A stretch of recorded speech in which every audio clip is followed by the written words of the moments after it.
باپ کا انتقال حضور کے اس دنیا پہ قدم رکھنے سے پہلے ہی ہو گیا تھا. ابھی شکم مادر میں تھے کہ حضرت عبداللہ کا انتقال ہو جاتا ہے. در یتیم پیدا ہوئے. 6 سال کی عمر میں ابوا کے مقام پر ریت کے ٹیلے آئے تو وہاں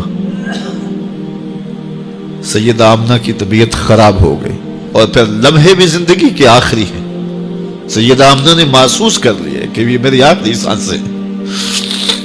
سیدہ پاک نے حضور کے سر پہ ہاتھ رکھا اور روتے ہوئے کہا کہ بیٹا، ہر نئی چیز نے پرانا ہو جانا ہے، ہر باقی نے فنا ہو جانا ہے. میں بھی جا رہی ہوں. وَذِكْرَ بَاق وَوَلَدْتُ طُهْرًا، لیکن میرا ذکر نہیں مٹے گا، اس لیے کہ تیرے جیسا ستھرا بیٹا چھوڑ کے جا رہے ہیں. یہ آخری لفظ تھے سیدہ پاک کے کہ سیدہ آمنہ سلام اللہ علیہا کا انتقال ہو گیا.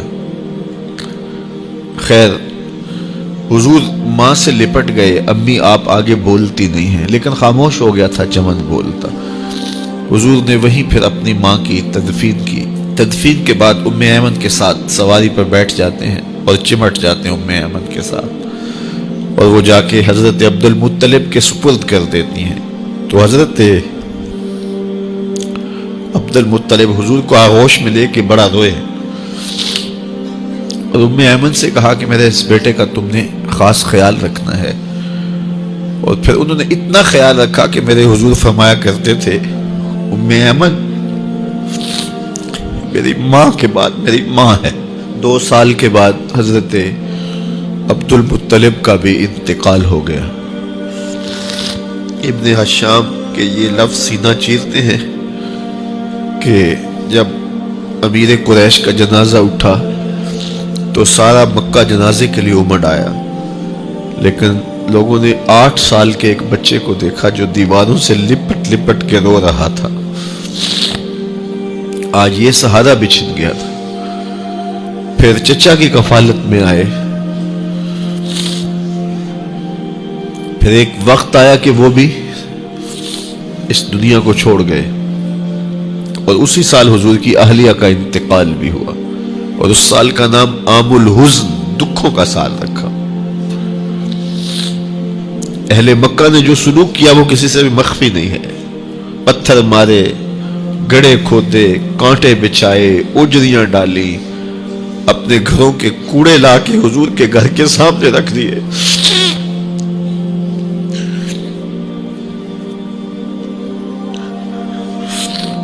یہ کس چیز کی سزا دے رہے تھے میرے حضور کو؟ میرے حضور علیہ السلام نے پھر طائف کا سفر کیا کہ شاید وہ لوگ میری بات کو سن لیں،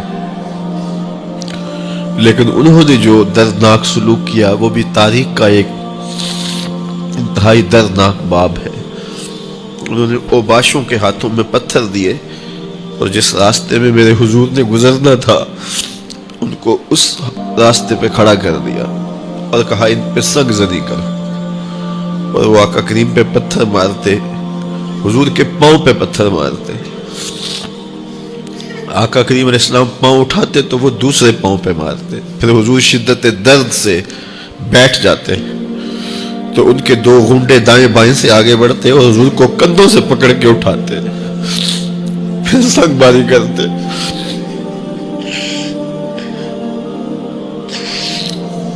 نالین حضور کے خون سے بھر گئے. عذاب کے فرشتے حضور کے پاس آئے کہ اگر آپ بد دعا بول دیں تو ابھی ہم ان پہاڑوں کو جوڑ دیتے ہیں اور یہ طائف کے لوگ پس جائیں گے. ان پہاڑوں کے درمیان آسمان سے پتھر اتریں گے، ان کے سر کچل دیے جائیں جنہوں نے آپ کو دکھ دیے. اب صحابہ جو ساتھ تھے انہیں بھی شدید آرزو تھی کہ حضور ان کے لیے بد دعا کریں، انہوں نے بڑا دکھ دیا. تو پھر حضور کے ہاتھ اٹھ گئے. صحابہ کا خیال یہ تھا کہ ابھی حضور کی زبان کھلے گی اور بد دعا کے لفظ نکلیں گے اور یہ پیس دیے جائیں گے. لیکن جب وہ لب کھلے، وہ پتلی پتلی گلے قدس کی پتیاں، وہ لبہائے دور جب کھلے تو لفظ کیا تھے؟ اے اللہ میری قوم کو ہدایت دے دے.